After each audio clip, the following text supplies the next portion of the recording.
مسلمانوں کے قبلہ اول مسجد اقصی کی تاریخ 5000 سال پرانی ہے۔ یہ زمین پر بنائی جانے والی دوسری مسجد تھی اور مسلمانوں کے لیے یہ تیسری اہم ترین مسجد کی سی حیثیت رکھتی ہے۔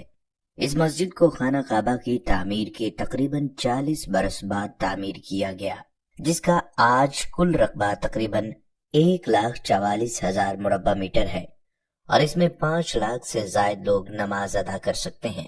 مسجد اقصی مختلف ناموں سے جانی جاتی ہے، جیسے کہ اس کو بیت المقدس، مسجد قبلہ، مسجد مروانی، مقام براق، دیوار گریہ اور حرم شریف کے ناموں سے بھی جانا جاتا ہے۔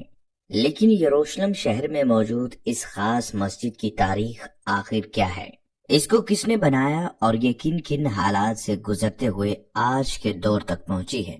آج کی اس ویڈیو میں ہم مسجد اقصی کی تاریخ حضرت آدم علیہ السلام سے لے کر آج کے دور تک کے بارے میں ڈسکس کریں گے۔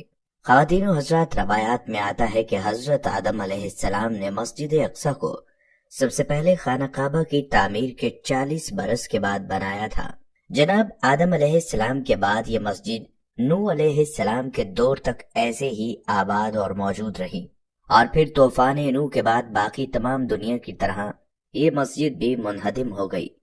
اس کے بعد حضرت عیسیٰ علیہ السلام کی آمد سے 3000 سال پہلے اس مقدس شہر کو کنعان کے لوگوں یعنی پیوسیوں نے آ کر یہاں پر آباد کیا تھا، اور اس سرزمین کا نام فلسطین بھی انہی لوگوں کے دور میں رکھا گیا۔ یہ لوگ یہاں پر کئی ہزار سالوں تک قیام پذیر رہے، اور حضرت ابراہیم علیہ السلام کے آنے سے پہلے انہی پیوسیوں نے مسجد اقصی کی تعمیر نو کا کام بھی کیا۔ جناب ابراہیم علیہ السلام نے اپنے بیٹے اسماعیل علیہ السلام کے ساتھ خانہ کعبہ اور پھر اپنے دوسرے بیٹے حضرت اسحاق کے ساتھ مل کر مسجد اقصی کی تعمیر کا کام کیا، اور انہی حضرت اسماعیل علیہ السلام کی اولاد مسلمان اور حضرت اسحاق علیہ السلام کی اولاد آگے چل کر یہودی کہلائی۔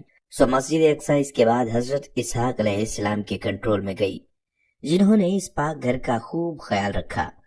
حضرت اسحاق علیہ السلام سے بعد میں ایک بیٹا پیدا ہوا جو کہ یعقوب کے نام سے جانے جاتے ہیں اور ایک پیغمبر بھی ہیں۔ حضرت یعقوب علیہ السلام کے 12 یا 13 بیٹے تھے، جن میں سے ایک کا نام یوسف تھا۔ انہی یوسف علیہ السلام کو اللہ تعالیٰ نے نہ صرف نبوت عطا کی بلکہ کافی شان و شوکت اور عزت سے بھی نواز کر مصر کے قید خانوں سے اسی ملک کا بادشاہ بھی بنا دیا۔ حضرت یوسف علیہ السلام کے ہی دور میں حضرت یعقوب اور ان کے بیٹے فلسطین سے آ کر مصر میں آباد ہو گئے، اور یوسف علیہ السلام کے چند سالوں بعد اللہ تعالیٰ نے اپنے ایک اور پیغمبر یعنی حضرت موسیٰ علیہ السلام کو نبی بنا کر مصر میں بھیجا، تاکہ آپ یعقوب علیہ السلام کی اولاد کو فرعون سے بچائیں اور بنی اسرائیل کو صحیح راستے کی ہدایت کا کام کر سکیں۔ لہٰذا بنی اسرائیل حضرت موسیٰ علیہ السلام کے ساتھ فرعون سے بچ کر مصر سے نکلے، اور یوں بنی اسرائیل ایک بار پھر سے فلسطین میں آ کر رہنے لگے۔ اس کے بعد داؤد علیہ السلام کا دور آیا، اور انہوں نے پھر سے مسجد اقصی کی تعمیر کا کام شروع کیا، جو کہ اس وقت صرف کھنڈرات کا ایک حصہ رہ چکی تھی۔ حضرت داؤد علیہ السلام نے مسجد کی تعمیر کا کام شروع کیا، مگر وہ اپنی زندگی کے اندر اس کو مکمل نہ کر سکے، لہٰذا انہوں نے اس کام کا ذمہ اپنے بیٹے جناب سلیمان علیہ السلام کے ذمہ کر دیا۔ اب ان کے بیٹے حضرت سلیمان علیہ السلام، جو کہ خود بھی اللہ کے ایک پیغمبر تھے، انہوں نے مسجد اقصی کی تعمیر کو جاری رکھا اور آپ نے ہی اس کو مکمل کیا۔ عراق کے بادشاہ بخت نصر نے سن 587 قبل مسیح یروشلم شہر پر حملہ کیا اور اس تعمیر کی اینٹ سے اینٹ بجا کر رکھ دی۔ اس نے لاتعداد یہودیوں کو قتل کرنے کے ساتھ ساتھ ان کے مذہبی صحیفوں کو بھی جلا دیا۔ لیکن کچھ عرصے کے بعد بخت نصر کی حکومت کو بھی زوال آیا، اور عراق کے بادشاہ خورس نے یروشلم فتح کر کے تمام یہودیوں کو یہاں پر واپس آنے کی اجازت دی۔ اس کے بعد مریم علیہ السلام بھی اسی شہر کے اندر رہا کرتی تھی، اور عیسیٰ علیہ السلام بھی اسی مقدس شہر کے اندر پیدا ہوئے، اور ان کو یہاں پر یہودیوں نے اپنی سازشوں کا نشانہ بناتے ہوئے سولی پر لٹکا دیا۔ جناب عیسیٰ علیہ السلام کے آسمان پر اٹھائے جانے کے 70 سال بعد روم کے لوگوں نے مسجد اقصی پر حملہ کر دیا، اور اس قدر تباہی مچائی کہ مسجد اقصی کی صرف 4 دیواریں ہی باقی کھڑی رہ گئیں۔ یہودی بھی اس کے بعد کئی 100 سال تک نہایت سخت دن گزارتے رہے، اور پوری دنیا میں ذلیل و خوار ہوتے رہے۔ یہ مسجد آخری پیغمبر کے آنے تک اسی طرح رہی، جب تک کہ واقعہ معراج پیش نہیں آ گیا۔ مسلمان پہلے اس مسجد کی طرف رخ کر کے اپنی عبادت کیا کرتے تھے، لیکن بعد میں اللہ کے حکم سے ان کا قبلہ خانہ کعبہ بنا دیا گیا۔ لیکن مسجد اقصی کی عزت اور اس کا مقام و مرتبہ مسلمانوں کے دلوں میں ذرہ برابر بھی کم نہیں ہوا۔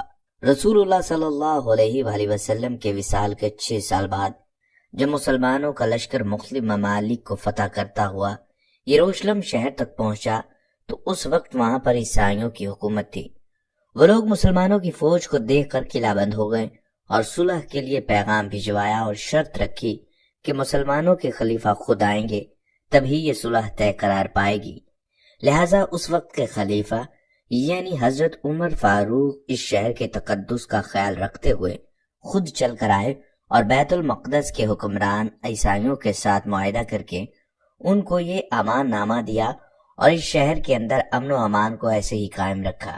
اس معاہدے کے بعد حضرت عمر بیت المقدس کے اندر داخل ہوئے اور یہاں پر 2 رکعت نماز ادا کی اور پھر یہاں ایک مسجد بنوانے کا حکم دیا جو کہ اس سے پہلے منہدم اور صرف مٹی کا ڈھیر تھی۔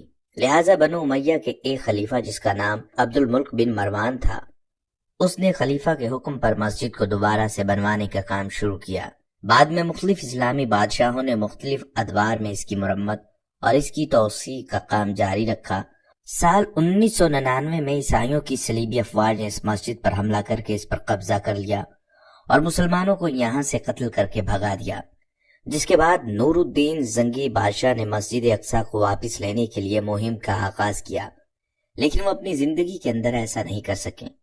لہٰذا اس کے بعد سلطان صلاح الدین ایوبی جب بادشاہ بنے تو انہوں نے صلیبی افواج کو شکست دی اور یروشلم شہر پر مسلمانوں کو ایک بار پھر آزاد کروا لیا۔ اس کے بعد سب کچھ ٹھیک رہا اور پھر برطانوی حکومت نے یروشلم شہر کو مسلمانوں سے چھین کر اس کو اپنے قبضے میں لے لیا۔ برطانیہ کے قبضے میں یہ شہر آنے کی دیر تھی کہ یہودی یہاں پر آ کر تیزی سے آباد ہونے لگے، کیونکہ باقی دنیا میں ان کو ظلم اور اذیت کا سامنا کرنا پڑتا تھا۔ یوں ہی چند ہی سالوں میں ایک بہت بڑی تعداد یہودیوں کی آ کر یہاں پر رہنے لگی اور پھر سال 1948 میں یہودیوں نے اسی جگہ پر اپنے ایک الگ ملک یعنی اسرائیل کے قیام کا اعلان کر دیا۔ بس وہ دن ہے اور آج کا دن یہودی اس ارض مقدس کی سرزمین پر مسلسل قبضہ کرتے جا رہے ہیں اور آج انہوں نے اصل فلسطین کو صرف ایک چھوٹے سے علاقے تک محدود کر کے تقریباً پورے ہی ملک پر اپنا قبضہ جما رکھا ہے۔ یہودی، عیسائی اور مسلمان تینوں ہی مذاہب کے لوگ آج بھی اس ارض مقدس پر اپنی اپنی ملکیت ظاہر کرتے ہیں اور کوئی بھی اس زمین کو چھوڑنے کے لیے بالکل تیار نہیں، اور یہی وجہ ہے کہ اس ارض مقدس کو لے کر لڑائی جھگڑے اور تباہیاں کسی بھی صورت رکنے کا نام نہیں لے رہی۔